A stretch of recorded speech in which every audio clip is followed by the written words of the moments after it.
All right, so this is a good news segment that we're going to start out with. I am Paramedic Ron with WAME News, and today we have Emily with us. Hi. So, Emily, tell us a little bit about yourself.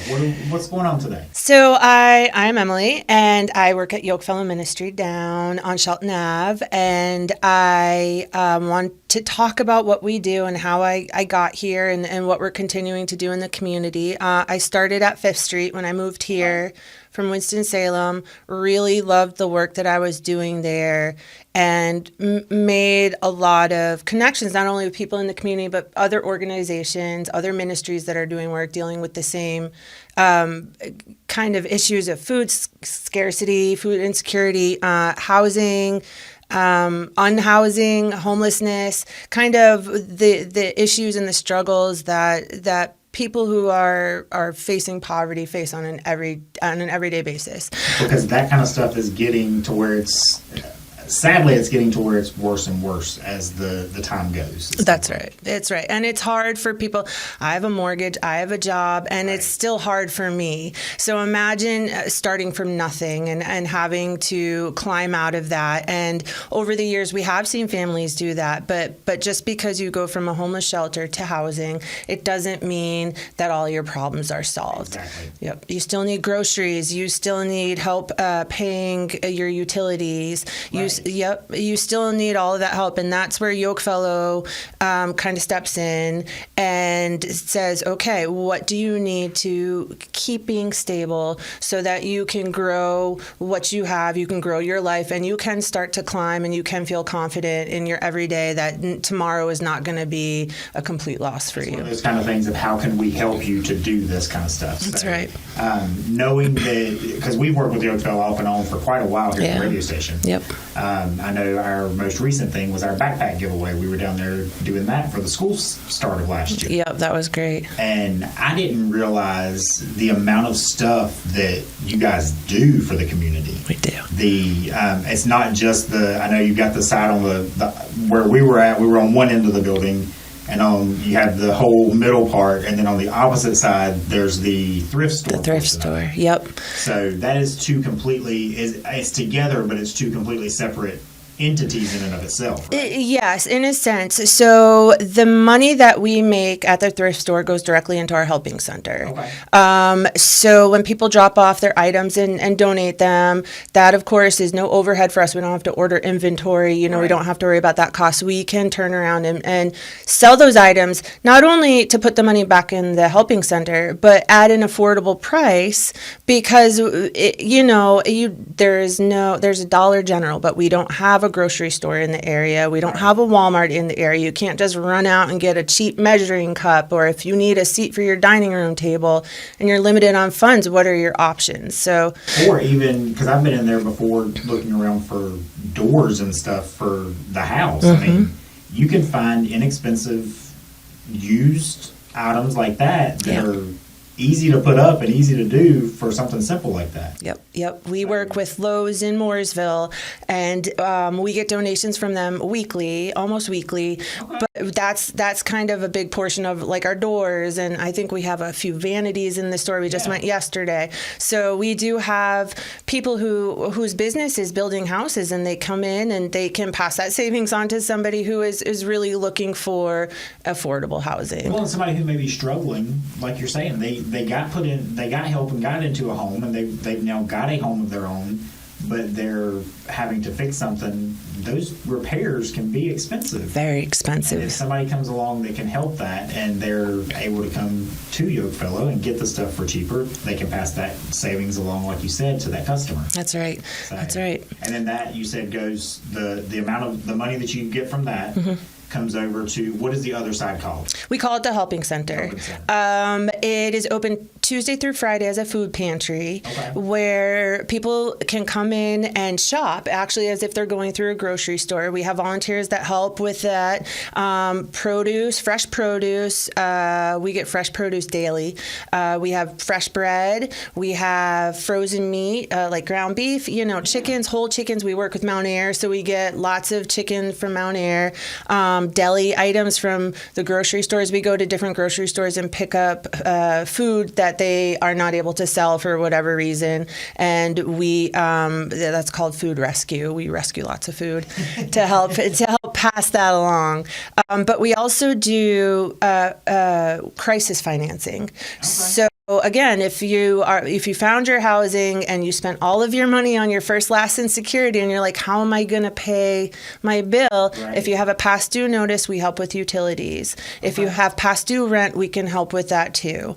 And again, that money comes from the sales that we get at the thrift store. We do get community donations. We get food donations. We have, communities, just last weekend, Atrium Health, it was Piedmont Healthcare, I'm sorry. Piedmont Healthcare had a bowling tournament, and different medical offices were in different teams, and they had points assigned how many people could bring food. And the food had different point values, like sliced bread, which we love, was 5 points. A can of green beans, which we have plenty of, was like 1 point. So they all competed together, and they added those points to their bowling scores, and then whoever won got a little prize. But it was Playmore down in Statesville was packed. Like, you could not turn around without looking at a pile of food donations or without having these teams just like so excited to be. We gave away raffle baskets. We raffled off baskets. Yeah.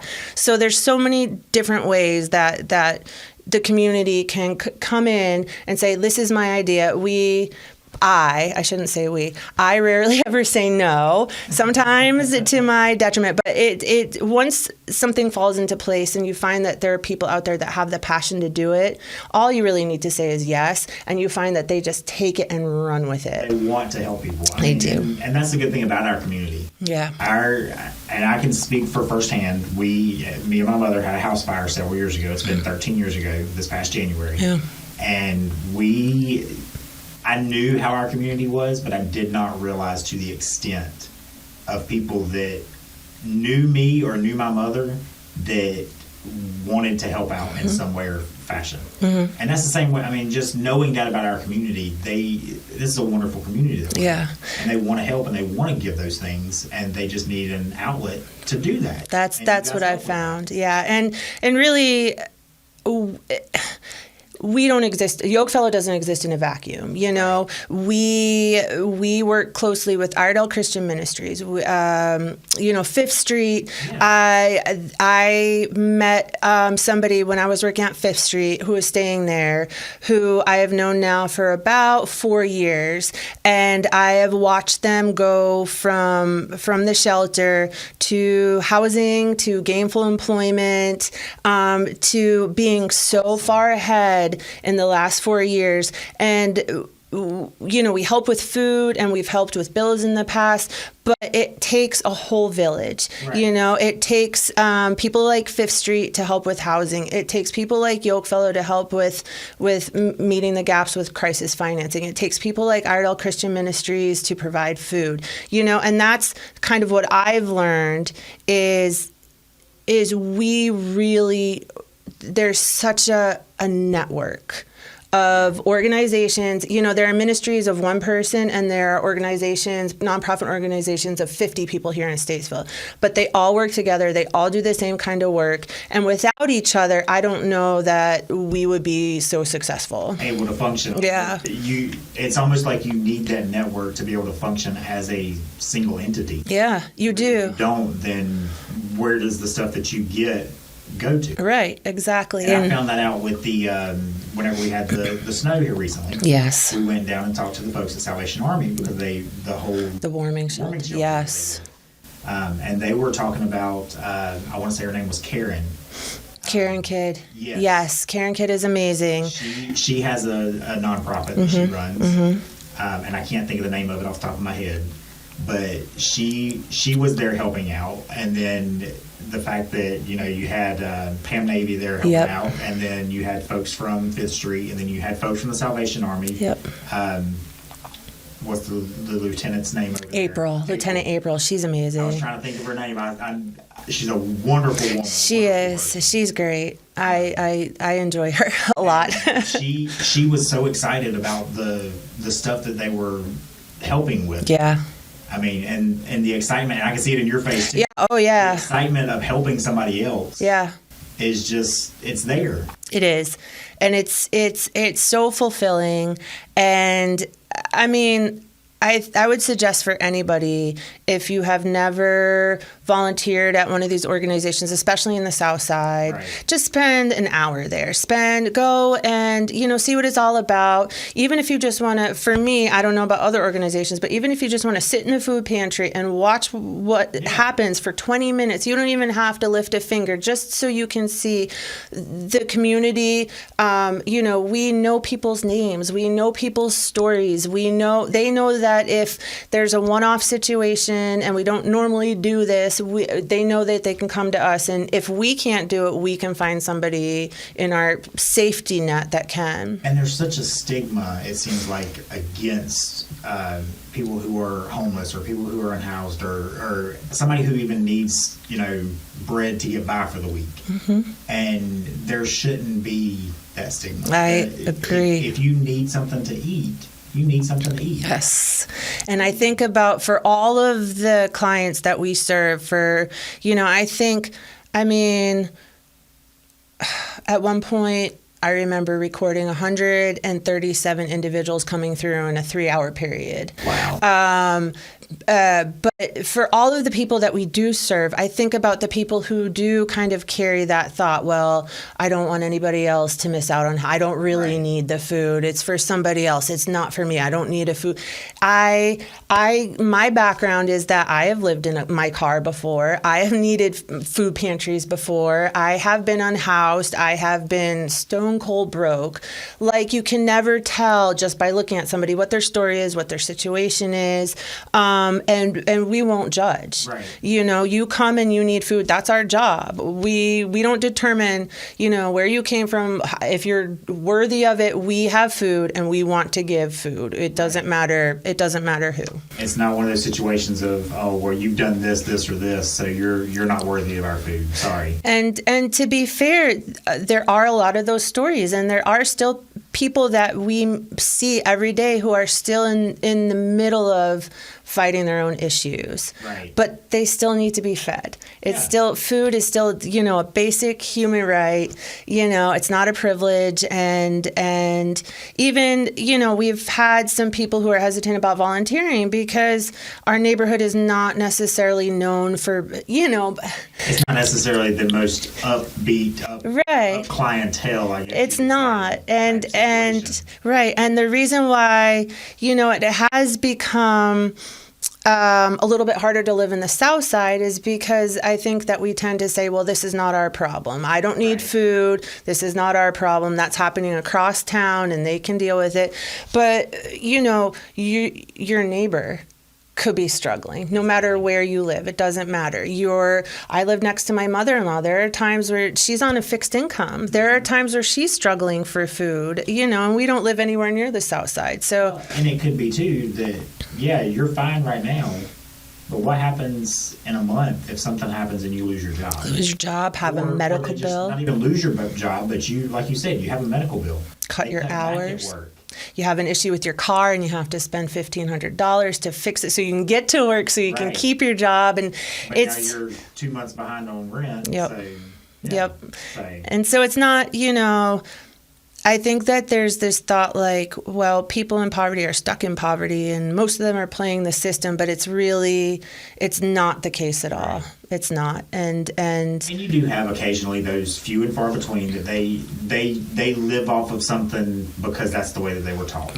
Right. But there are those that are struggling to get out of that as well. Mm-hmm. So they want to get out of that. They want to break free of what something may have happened in their past, or not their past, but their family's past that has hindered that, and now they're breaking free of that. Yep. So they may need that extra hand up. Yep. Not necessarily a handout, but it's a hand up. It's a hand up. And, when we do these crisis financing appointments and we sit down and we spend 15, 20 minutes with people and we hear the story, like I can't tell you how many stories, just one thing happened and all of a sudden their world is upside down and they don't know who to turn to. But again, reaching out is the first step. And just by reaching out to one organization, you can tap into that whole network. Right. United Way has a great resource line. You dial 211 from any phone, and you can reach a United Way representative, and you just let them know what you need, and they can say, "Oh, okay, if you need food on these days, these places have food. If you need clothing, here are community closets." Yes. That is awesome. Yes, it's a great resource line. You said the number was 211? 211. Yep, you can dial 211. That's statewide. I think it's countrywide with a few exceptions.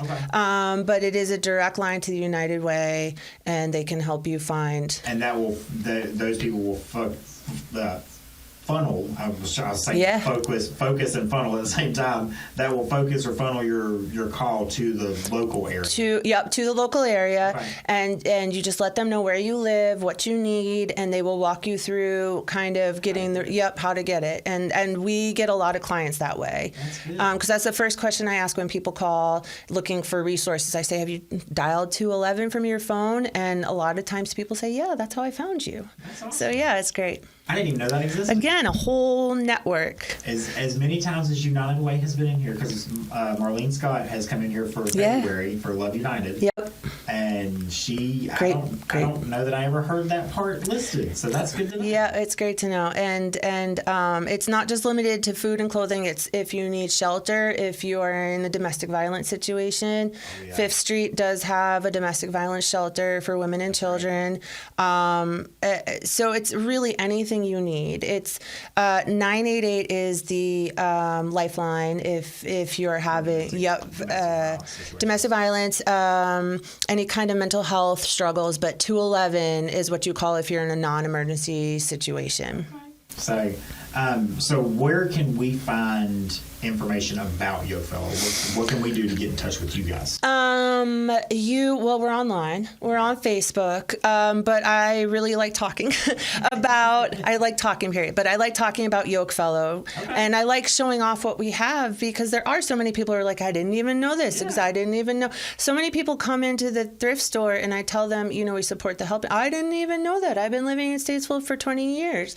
So if you want to come and find out about our programs, about volunteering, which we love volunteers.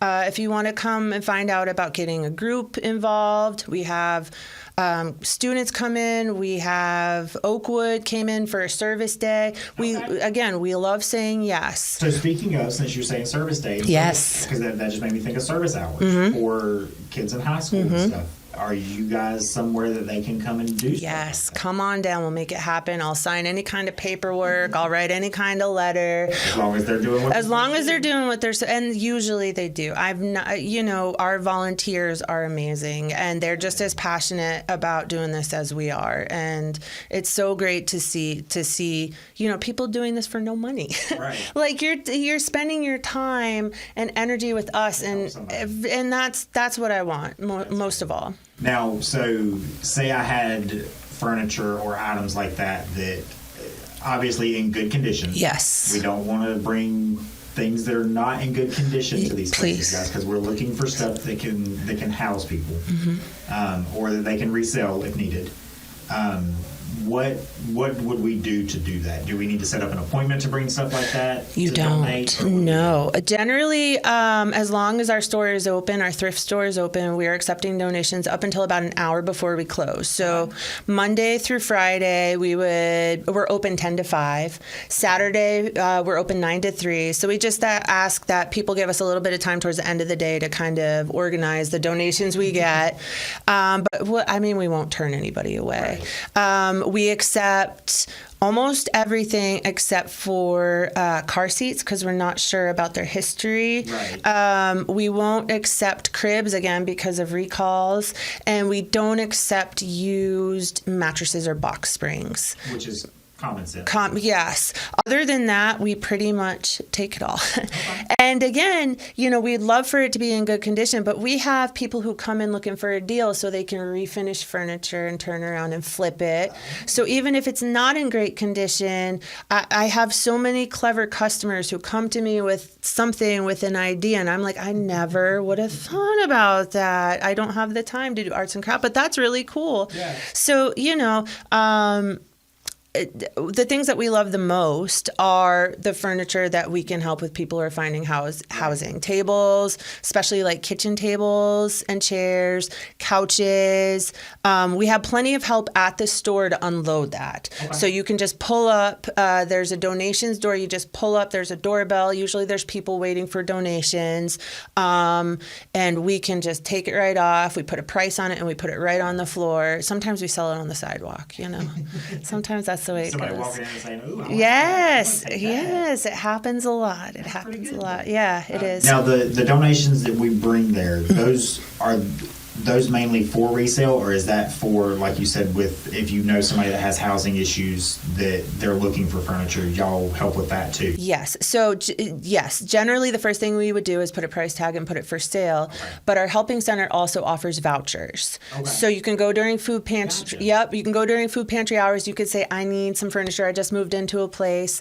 We'll give vouchers depending on what they need. And then they can take it down to the thrift store and they can spend that voucher on what we have. So a monetary voucher is what it is versus this is a couch voucher or something like that. Yes. However, we bend the rules a lot. So, those things that they really need it. Yes, we're gonna find a way to help the people who come to us and say, but it takes asking. It's, there's so many channels, so many resources. If we can't do it, we're gonna find somebody who does.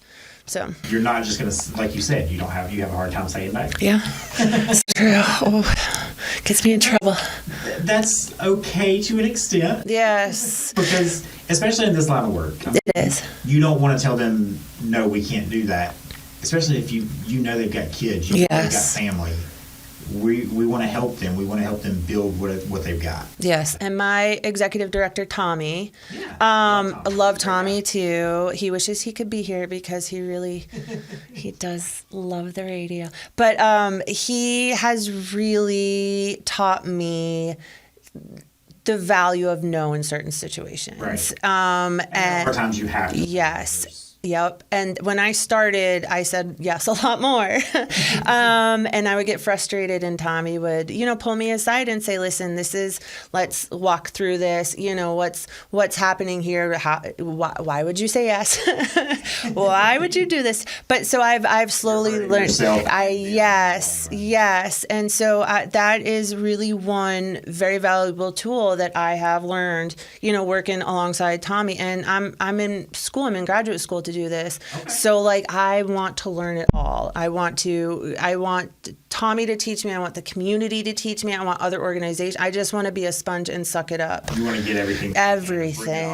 Yes. You're going to learn the good along with the bad. Mm-hmm. So it's going to happen. Yes. It has and it will. We talked about kind of how to get in touch as far as the website and stuff. Yes. We talked about donations to the actual, it's not the helping center. What's the other? Thrift store. So how can they donate to the helping center directly? Is there a way for that? Yes. Okay. Anybody can drive by during pantry hours, usually Monday through Friday, like 9. There are people there about 9 o'clock. Okay. So we can take in food donations there. Any kind of monetary donations you can always drop off at the thrift store or at the helping center. We also have a really great platform on our website for people who want to donate digitally. Okay. You can donate through the website. I think there's a link on there. We have QR codes in our food pantry and in our thrift store that you can just scan with your phone, and it leads you to, I think Zellify is the platform we use. Okay. It's very simple to do. I've done it a couple times. But it'll walk you through it, and then you can have a digital trail you can hand to your accountant and say, hey, put this on my taxes. There, you're right. It's a write-off. And we do give receipts too. We'll give receipts for donations for people who, just like at the other place that shall not be named. But we will write out paper donation receipts. I don't use that other place. Thank you. I will bring stuff to y'all. Thank you. We don't give corporate bonuses, so that should make you feel better. But that's awesome though. But I really do. I've actually got 3 bags. Y'all take clothing too. Yes, love clothing. And all of my stuff, I've just outgrown it, sadly. That's okay. I've gained a little bit of weight as I've gotten older. That's all right. So I've got some shirts and stuff that need to be, and they're good shirts. Yeah, awesome. Always men's clothes we get the least of, but it sells the most of. Okay. So men's jeans especially. Like polo shirts, like the collared shirts. We have a lot of gentlemen who come in. I had one come in on Saturday looking for an interview outfit, khakis and a button down. And so that's the type of stuff that we like to have to be able to. I have a couple of old suits. Oh, perfect. That I could help out with that. We're really good on our suit pricing. They may or may not have come from another place that we shall not name. That's okay. You would be surprised at how many of those tags we get as we're sorting through the clothing. But y'all are located where? Where are we located? We are on Shelton Avenue. The helping center is 1380 Shelton Avenue, and the thrift store is 1386 Shelton Avenue. Same Family Dollar shopping center, just one end. The other end is on, as if you're going towards Troutman on 20 Shelton Ave. Yeah, 21. Yeah. So it's on the right-hand side is that big building. It's the only big building that's really in the south side. Yeah. So I never realized until probably a few years ago, well, I'd say it's about 10 years ago, that there was 2 different sides of that whole situation there. Yep. So I didn't realize that those 2 were connected. Yep. Until probably 10 years ago. And we hear that all the time. It's are Yokefellow? It's the same Yokefellow? Are you guys together? Yes, we are. And there are other Yokefellows in North Carolina too that kind of started. We started as a prison ministry in the 70s, helping people who were coming out to reduce recidivism, to make sure, they kind of got on a good path as they were transitioning into everyday life.